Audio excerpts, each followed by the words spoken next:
আমিও যুদ্ধবিরোধী মানুষ। পৃথিবীতে যুদ্ধ হোক এটা আমরা কামনা করি না। যুদ্ধ প্রস্তুতি অনেক সময় যুদ্ধের দিকে নিয়ে যায়, কাজে যুদ্ধ প্রস্তুতি সম্বন্ধেও একটা ঘোরতর আপত্তি। কিন্তু এমন বিশ্বে আমরা বাস করে প্রতিনিয়ত যুদ্ধের হুমকি আমাদের ঘিরে থাকে। তো সেখানে প্রস্তুতি না নিয়ে থাকা এটা অসম্ভব হয়ে পড়ে। এখন আমরা যখন কথা বলছি তখন আমাদেরই কাছে ভারত পাকিস্তান যুদ্ধ হই হই অবস্থার মধ্যে রয়ে গেছে। সকালের খবরে দেখলাম হয়তো গুজব আজকেই শুরু হয়ে যাবে যুদ্ধ। এরকম পরিস্থিতিতে আমরা বাস করি। তো কাজেই এই পরিস্থিতির মধ্যে প্রস্তুতি না নেওয়াটা আত্মঘাতী, এবং প্রস্তুতি নিতে হলে আধা আধি প্রস্তুতির কোনো জায়গা নেই। এটা এমন এক পরিস্থিতি, জয়ই তার একমাত্র অপশন,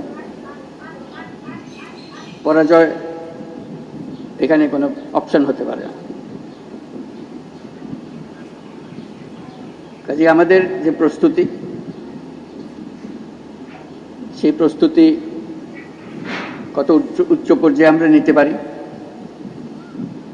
সেটার চেষ্টা আমাদের থাকতেই হবে। কিন্তু আজকাল যুদ্ধ এত ব্যয়বহুল একটা ব্যাপার, আর আমাদের অর্থনীতি এমন দুর্বল অবস্থায় আছি।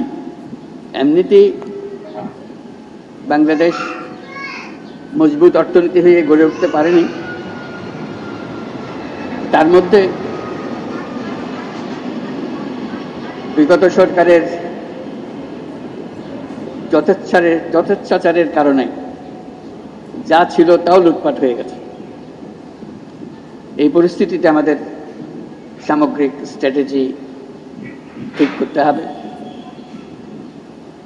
শান্তির দিকে আমাদের হাত বাড়িয়ে রাখতে হবে সবসময়, কিন্তু প্রস্তুতিতেও থাকতে হবে।